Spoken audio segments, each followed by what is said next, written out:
So happy to report to you, my voice will break, I'm sorry, but so happy to report to you the successful search and rescue for Mary Ann Rosamund. She was found at around 11:25 this morning. She is in reasonably good health. She's been transported to UNC hospitals, expected to recover. She was found in some kind of a creek bed with some water flowing under her, which kept her cool. I'm going to turn it to Kirby Saunders in a second, but there's something really important I want to say. 36 different agencies and more than 326 people participated in this mission. What you see behind me might be 30 people. The people who helped were out of here so fast, we had to make these people stay here for a second. The few I could corral and I'd say thank you, what I heard back was, of course. That's the kind of community we have. That's the kind of statewide partners. We're just honored and proud to be a part of it, and we'd like to thank the media also for all the help you gave us pushing out our message, how to look for her, where to look for her. We appreciate it more than we can say, and I'd like to introduce Kirby Saunders. Yes, no problem. We want to thank everybody as well. Just a couple of statistics on the search itself. 53 hours is approximately the time she was, from the time she was reported to the time she was found. So 53 hours continuous, non-stop searching from the moment the 911 call was placed until this morning when she was reported, when we found her. There was a couple of brief pauses in the search. Both of those were for severe weather, but those both combined were less than an hour pause in the search efforts. In total, we've searched 1,560 acres under 56 different missions, so 56 different teams went out into the field covering almost 1,560 acres. That's approximately a 1.2 mile radius. Her spawn location was located about a half mile from her home and a half mile from the point last seen, which is where the 911 caller spotted her at. So she was between the point last seen from the 911 caller from early morning that morning to her home, in between those 2 points, located about 400 feet off of the road, off of Whitfield Road. As the sheriff indicated, she is alive and well. That's most successfully to us is that we found her. More importantly, that she's alive and well. We want to again thank the over 36 agencies and 300 plus personnel who responded to Orange County from not only North Carolina but also South Carolina and surrounding areas. We've had crews as far as Craven County and Spartanburg, South Carolina come to support us. We had one in particular I want to call attention to. Orange County is well known for sending resources to other impacted areas in the state, especially during hurricane season. One of those response teams that came to assist us came because they were repaying the favor of Orange County that assisted them during Hurricane Florence and Hurricane Matthew. So there were lots of agencies that were paying the favor, and we couldn't have done this without those agencies assisting us. I'll be glad to take any questions at this time about the search effort. Can you tell us more about her physical condition and how she's doing? I'll let the sheriff speak to that. So thank you, and I want to say too, thank you to all the people that came out, the agency heads, Chief Andrews for sending folks from Mooresville, Durham County Sheriff's Office sent folks here. There are people here from all over. Her condition was alert. She was communicative, talking to us. Her eyes were open. She appeared to be quite happy that we had found her. I did not see any bumps, bruises. There were some whelps from obvious bug bites. I think the water was the biggest contributor to her health and well-being right now, because that cool, we actually had to warm her down. We had to put thermal blanks on her to kind of warm her up, rather. I went and got her husband, sister, and son, and brought them to her in the rescue van at the house that we found her at, and made sure that they were holding hands and on the way to the hospital together. This family has been through a lot. I'll tell you that when you watch news reports about people who've lost family members, you really don't put yourself in that place, and you really can't until you've done it. These people have been through it for the last 3 days. It's been tough on them. There were times when they gave up. But they always said they had a little hope. But they doubted the fact that we would find her. They didn't know what to expect. So this is as good an outcome as we could have ever hoped for. I appreciate all the people who brought supplies in here, phone calls, texts, prayers. It's done what it was supposed to do. Was she near another home or anything, or was it just a wood? She was within shouting distance. You could, through the woods, see the back door of the 108 address, Fox Glen or Foxwood. There's a lot of foxes in that neighborhood, which made it real complicated when we were running up there. But she was not probably more than 150 feet from the back of that residence. It is very thick wood line. They had actually been out in their backyard and looked. So either she was, because of the fact that she was down in that creek bed with foliage around it, or she was mobile. We don't know, but that's why she was probably missed. But she was very close to the home at that address. And which search team actually found her? These search teams have really fancy names, and I'm going to turn to Kirby for that. So the search team that located her was a task team that was written at 10:50 a.m. They dispatched from here at 10:50 a.m. So they were on their first assignment for the morning. It was a combined team of folks from Pender County Rescue and local law enforcement, sheriff's office. So we have team numbers, but that doesn't really mean anything. Did they have canines with them or anything? That particular area had been searched twice. So this would have been the third pass. Most of those searches we would call hasty searches, which is just along the roadway, very temporary searches. We were methodically going back over those areas today, and like the sheriff mentioned, very thick brush where you have to stand within feet of one another. Our search efforts up to now have been very quick searches, so we were really looking very broadly. We want to go back and methodically search. So those canines were with them at the time, but the canines had been in that area. And the creek the sheriff had mentioned, we kept getting tracks and hints and pulls. Just a little bit to the east, a creek along that creek. We had searched and searched and searched that creek.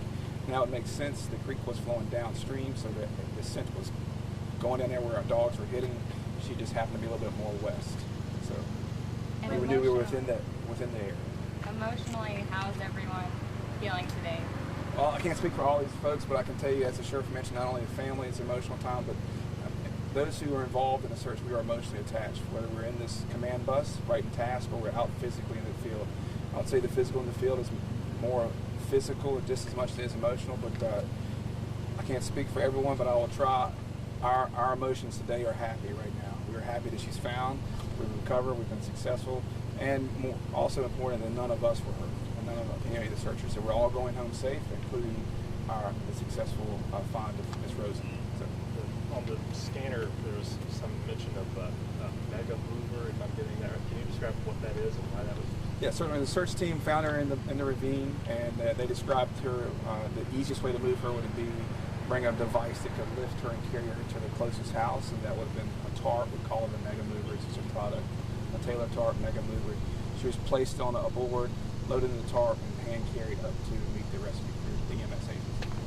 Any idea how long she was in that location?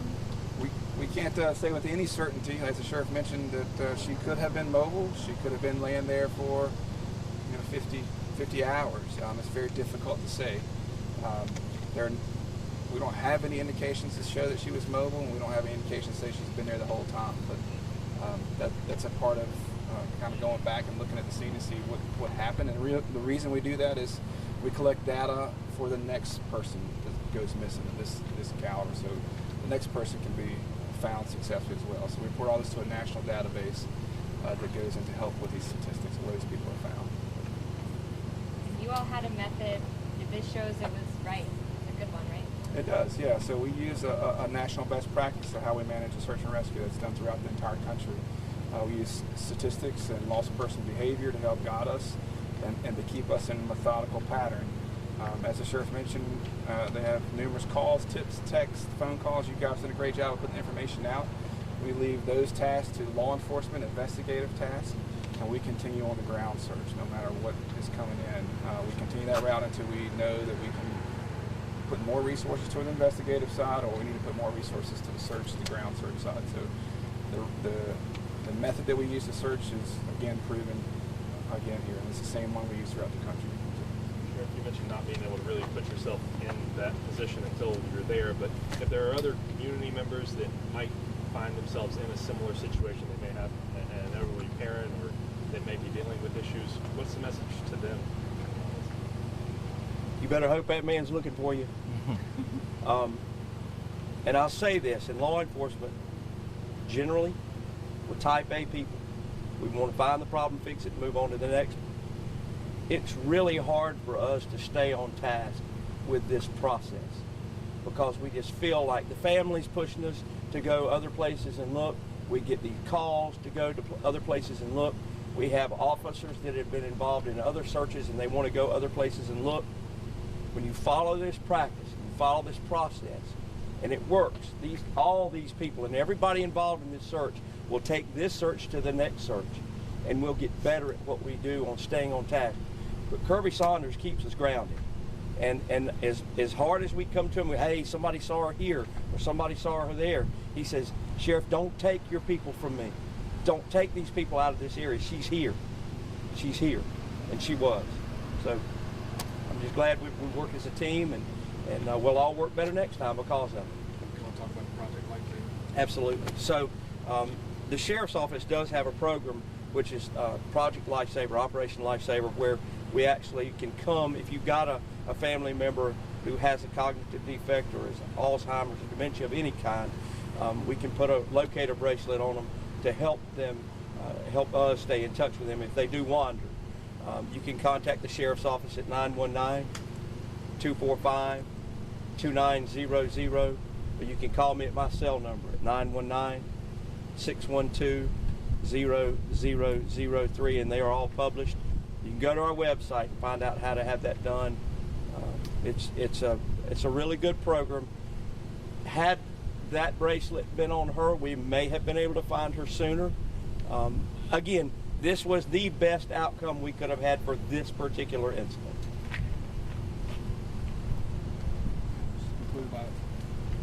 Just saying the urgency of this never changed. So from the first hour, the first call to the day, we were in the same urgent mode, very, very urgent. Statistically, about the 72-hour mark is when we start really being concerned, having to look at bringing in different resources. We're in a different mode, more of a recovery mode versus rescue. This is full rescue from the very beginning.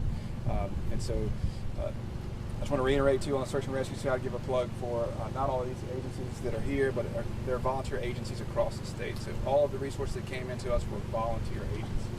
They took time away from their work, their families to come to our community to assist us. It is a very close-knit family among public safety. I would say it's even closer among search and rescue groups.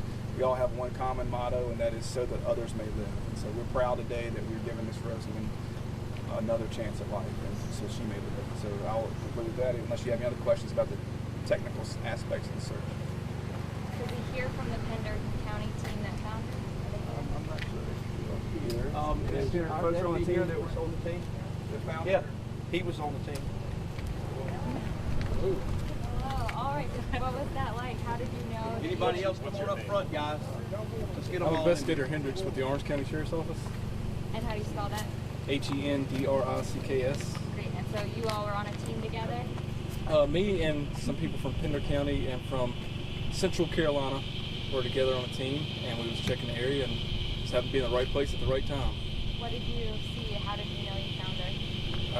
I was just checking the area. It had some high weeds with a creek going through it, and I just saw her laying there. What was that like? What went through your mind?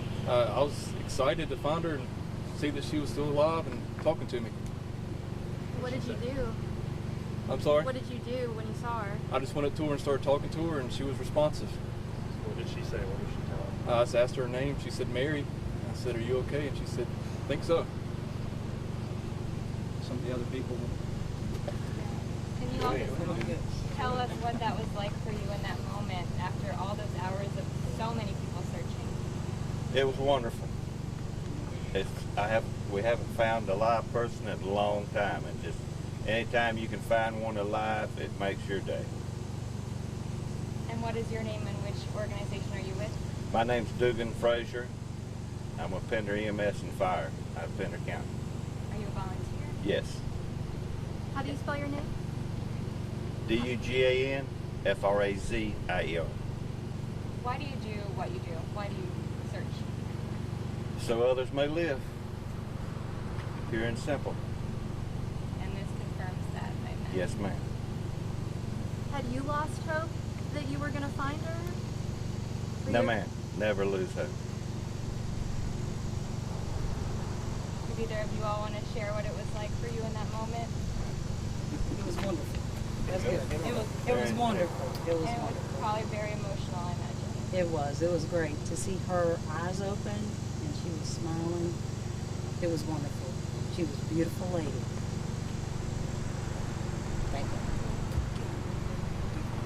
you. You know, search is a process. It takes a lot of hard work and it takes a lot of man hours, but there's a science behind it, and when you follow the process, it's always good to see good results. Guys, Thank you. congratulations. Thank you.